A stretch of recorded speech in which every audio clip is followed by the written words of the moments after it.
अस्सलाम वालेकुम, welcome to horror discussions. Friends, Instagram एक ऐसी ऐप है जो हम सबके फ़ोन में होती है और हम सभी लोग उसे यूज़ करते हैं। फ्रेंड्स, आज मैं आपको एक इंस्टाग्राम से रिलेटेड ही हॉरर स्टोरी सुनाने वाली हूँ। तो फ्रेंड्स, अगर आपको हॉरर एंड थ्रिलिंग स्टोरी सुनना पसंद है तो अभी मेरे चैनल को सब्सक्राइब कर लीजिए, और अगर आपने मेरी पहले वाली स्टोरीज़ नहीं सुनी है तो वो भी ज़रूर सुन लीजिए और मुझे कमेंट करके ज़रूर बताइए कि आपको मेरी स्टोरीज़ कैसी लगती हैं। सो फ्रेंड्स, जो कहानी मैं आपको सुनाने वाली हूँ, ये पूरा वाक़या 2022 में एक लड़की अनीला और उसकी फैमिली के साथ पेश आया था। अनीला अपनी छोटी बहन रोशनी और अपने पेरेंट्स के साथ रहती थी। ये 4 लोगों की फैमिली थी और ये लोग बहुत ज़्यादा अमीर थे। इनके डैड का बहुत अच्छा खासा बिजनेस था और इनके पास किसी चीज़ की कोई कमी नहीं थी। इनके घर में ये 4 लोग रहते थे और इनके अलावा कुछ सर्वेंट्स थे। अनीला सोशल मीडिया पर बहुत ज़्यादा एक्टिव रहती थी, स्पेशली इंस्टाग्राम पर, और उसे ऑनलाइन शॉपिंग करने का बहुत ज़्यादा क्रेज़ होता था। वो हर वक्त ऑनलाइन शॉपिंग करती रहती थी। अब कुछ दिनों में अनीला की छोटी बहन रोशनी, जो सिर्फ 10 साल की थी, उसका बर्थडे आने वाला था और अनीला उसके लिए कोई गिफ्ट तलाश कर रही थी। कोई अच्छा सा गिफ्ट मिल जाए जो वो उसे उसकी बर्थडे पर दे सके, और वो इंस्टाग्राम पर ही कोई ऐसा गिफ्ट ढूंढ रही थी जो उसे अच्छा लगे और वो ख़रीद ले। तो इसी तरह से ढूंढते ढूंढते वो एक वेबसाइट पे पहुंची। एक पेज बना हुआ था, उस पेज को उसने ओपन किया और वो सॉफ्ट टॉयज़ का पूरा पेज था और उसके ऊपर काफ़ी अच्छे अच्छे से सॉफ्ट टॉयज़ थे जो अनीला को बहुत ज़्यादा पसंद आए। तो उसमें एक डॉल थी। वो डॉल जैसे ही अनीला ने देखी, उसको बहुत ज़्यादा पसंद आ गई और उसने कहा कि मैं रोशनी के लिए यही वाली डॉल बाय करूँगी। उसने फ़ौरन से वहाँ पर ऑर्डर अपना प्लेस कर दिया। अब ये पेज कुछ ही दिनों पहले नया नया पेज बना था, तो उनका रिप्लाई आया। उन्होंने कहा कि आपका ऑर्डर तो प्लेस हो जाएगा और आपको बहुत जल्द आपका ऑर्डर मिल भी जाएगा, लेकिन उससे पहले आपको कुछ डिटेल्स देनी होंगी और उस डिटेल्स में आपको आपका एड्रेस देना होगा, आपको आईडी कार्ड देना होगा। उसके अलावा जो 2 चीज़ें उन्होंने और मांगी वो बहुत ज़्यादा अजीब थी और अनीला एकदम से हैरान हो गई कि ये क्या चीज़ें मांग रहे हैं, ऐसा तो कभी भी नहीं होता है। क्योंकि वो ऑनलाइन शॉपिंग करती रहती थी तो उसे इस चीज़ का अंदाज़ा था कि ऐसी डिटेल्स तो कोई भी नहीं मांगता है। उन्होंने जो मांगा, उन्होंने अनीला से उसके पेरेंट्स का नाम पूछा और उसके अलावा उनका ब्लड ग्रुप पूछा। अब ये चीज़ अनीला के लिए बहुत ज़्यादा स्ट्रेंज थी। वो एकदम ऐसे रुकी और वो सोचने लगी कि ये क्या मांग रहे हैं और ये क्यों मांग रहे हैं। फिर उसने सोचा हो सकता है कोई नया पेज है, इनकी कोई नई पॉलिसी हो। तो उसने ना सोचे समझे बगैर बस अपने पेरेंट्स का नाम भी बता दिया, ब्लड ग्रुप भी बता दिया और सारी डिटेल सेंड कर दी। उन्होंने कहा ठीक है, आपका ऑर्डर आपको इसी वीक के अंदर अंदर मिल जाएगा। अब 1 दिन गुजरा, 2 दिन गुजरे, 3 दिन गुजरे, लेकिन ऑर्डर ही नहीं आ रहा है, पार्सल ही नहीं आ रहा है। रोशनी की बर्थडे करीब आती जा रही है। अनीला बहुत ज़्यादा परेशान हो रही कि मैंने कब से ऑर्डर करवाया, अब तक पार्सल क्यों नहीं आया। अब जिस दिन रोशनी का बर्थडे होता है उसी दिन सुबह के टाइम पे अनीला को वो पार्सल रिसीव होता है। पहले तो अनीला उस बॉक्स को ही देख के हैरान हो जाती कि वो इतना बड़ा सा बॉक्स एक आता है, और वो सोचती कि मैंने तो सिर्फ एक डॉल ऑर्डर की थी और उसके लिए इतना बड़ा बॉक्स। पहले तो वो उसे ओपन नहीं करती है, लेकिन फिर वो थोड़ी देर सोचने के बाद उसको ओपन करती है कि मैं देखूं तो इसके अंदर क्या है।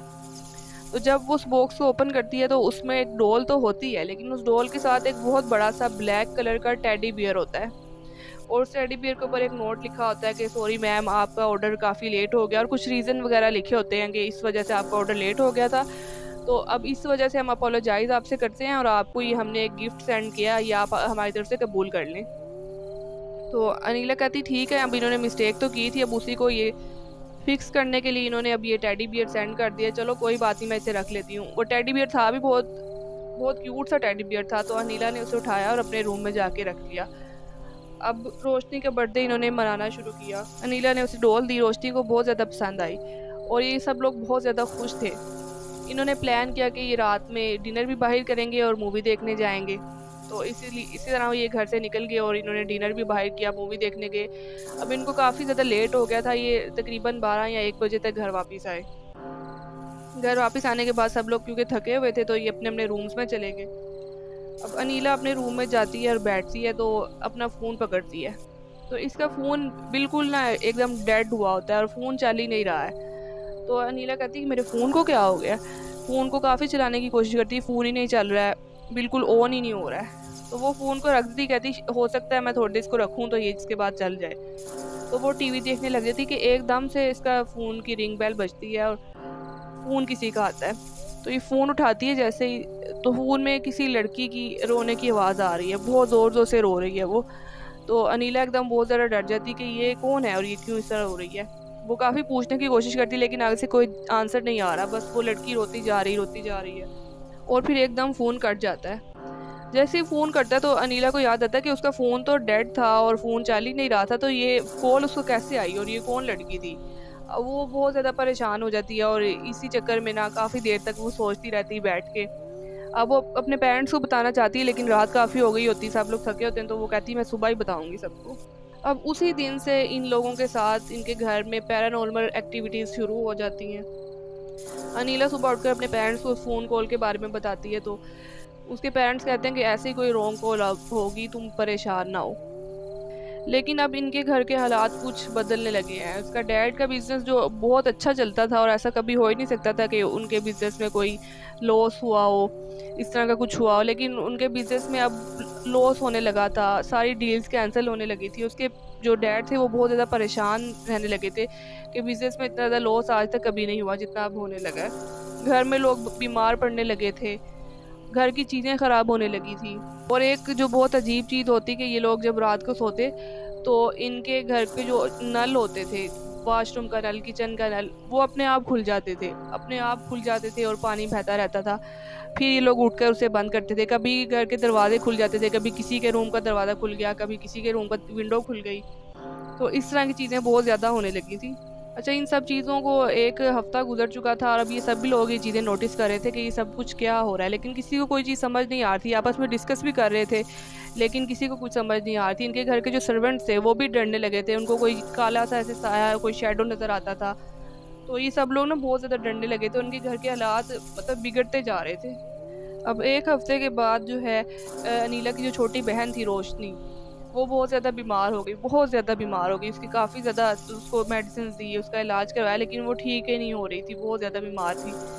तो एक दिन वो कुछ थोड़ा-सा ठीक महसूस करती है तो वो अपने रूम से बाहर निकलती है और वो अनीला के रूम में चली जाती है। अब जैसे ही वो अनीला के रूम में जाती है तो वो देखती है वहाँ पर जो टेडी बियर पड़ा होता है उसके बेड पे, वो उस टेडी बियर को देख के ज़ोर-ज़ोर से चीखने लगती है, चिल्लाने लगती है कि वहाँ पर कोई बैठा है, वहाँ पर कोई बैठा है। मैंने किसी को देखा है, वो कोई औरत है, उसके बाल हैं लंबे-लंबे, उसने आगे किए हुए हैं, इस तरह करके वो चीखने लगती है। तो उसके पेरेंट्स और अनीला उसको समझाते हैं कि नहीं, वो सिर्फ़ एक टेडी बियर है, तुम उसको देख के ऐसे डरी, तुम्हारी तबीयत ठीक नहीं है। तो वो उसको फिर उसके रूम में ले जाते हैं और उसको समझाते हैं।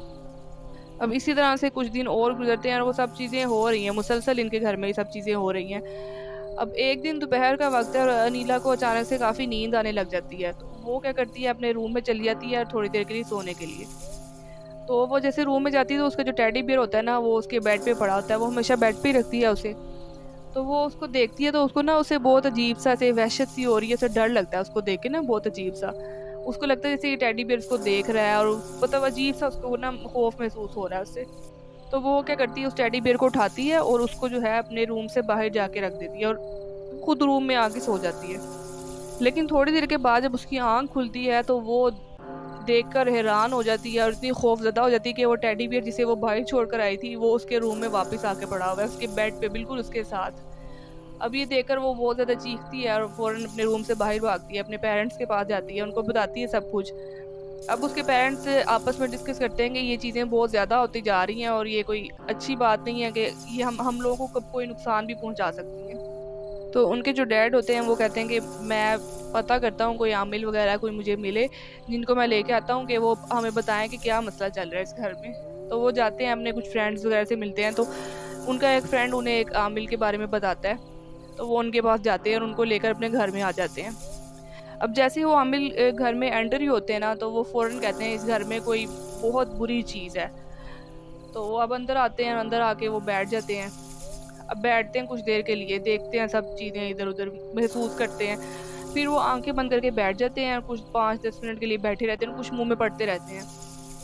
और उसके बाद वो जब आँखें खोलते हैं तो वो कहते हैं कि अनीला की तरफ इशारा करते हैं कि इस बच्ची के रूम में एक टेडी बियर है, वो ले आओ।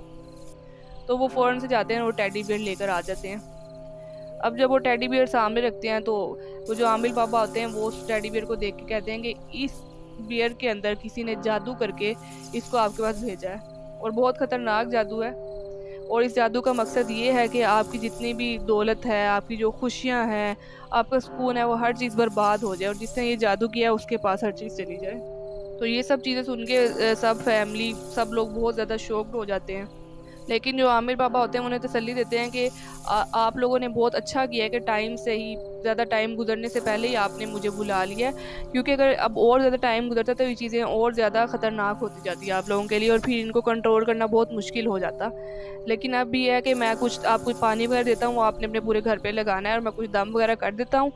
उसके अलावा ये जो टेडी है इसको मैं अपने साथ ले जाता हूँ और इसको मैं जाकर कहीं जलवा दूँगा, क्योंकि इसको ऐसे रखना सही नहीं है। इसके ऊपर जादू हुआ हुआ है तो किसी को भी नुकसान पहुँचा सकता है। तो ये कहकर वो जो आमिर बाबा हैं वो उस टेडी बियर को अपने साथ लेकर चले जाते हैं और उसके बाद इनके घर में सब चीज़ें नॉर्मल हो जाती हैं जैसे पहले होती हैं। अब ये अनीला जो है वो बैठ के बहुत ज़्यादा सोचती है कि ऐसा क्या था, कौन था ऐसा जिसने ये जादू किया हम पे और क्यों किया। तो फिर उसे याद आता है कि वो सोशल मीडिया पर बहुत ज़्यादा एक्टिव थी, स्पेशली इंस्टाग्राम पर वो बहुत ही ज़्यादा एक्टिव थी। उनके घर में जो भी पार्टीज होती, इवेंट्स होते, वो हर चीज़ की पिक्चर्स, वीडियोस इंस्टाग्राम पे डाला करती थी और उसकी आईडी भी अनलॉक थी। सब लोगों को पता था ये लोग कितने अमीर हैं और ये लोग कितने खुश रहते हैं। और उसके अलावा एक जो दूसरी चीज़ उसे जहन में आई, उसे वही टेडी बियर जो उसने ऑर्डर किया था जिस पेज पे, उसे वो याद आया कि उन लोगों ने इससे ब्लड ग्रुप भी मांगा था, इसके पेरेंट्स का नाम भी मांगा था। तो ये सब चीज़ें उसके जहन में आती है और फिर उसे अंदाज़ा होता है कि ऐसा हो सकता है कि उन लोगों ने इसकी पूरी इनका लाइफस्टाइल देखा, इनकी प्रोफाइल चेक की और उसके बाद उन्होंने फैसला किया कि वो इन पर जादू करेंगे और उन्होंने जादू किया और टेडी बियर के ज़रिए उन्होंने जादू किया। तो इसके बाद इन सब के जो हालात थे घर के वो तो ठीक हो गए थे, उनका बिजनेस भी वापस जो है स्टेबल हो गया था और सब कुछ ठीक हो गया था। लेकिन फिर अनीला ने एक चीज़ अपने जहन में बिठा ली कि अगर ऑनलाइन कोई शॉपिंग भी करनी है तो वो भी बहुत सोच समझ कर डिटेल्स ऐसे हर एक को नहीं दे देनी। और दूसरी चीज़ उसने जो अपनी इंस्टाग्राम पर जो उसकी एक्टिविटी थी उसने वो थोड़ी कम कर दी है। वो हर चीज़ वो पोस्ट नहीं करती थी, अब वो बहुत कम चीज़ें पोस्ट करती थी क्योंकि उसे पहले पता चल चुका था कि इन चीज़ों का क्या नुकसान हो सकता है। तो फ्रेंड्स ये थी हमारी आज की स्टोरी। अगर आप लोगों को पसंद आई है तो ज़रूर लाइक कीजिएगा, कमेंट करके मुझे ज़रूर बताइएगा कि आपको ये स्टोरी कैसी लगी और मेरे चैनल को सब्सक्राइब करना बिल्कुल भी मत भूलिएगा। आप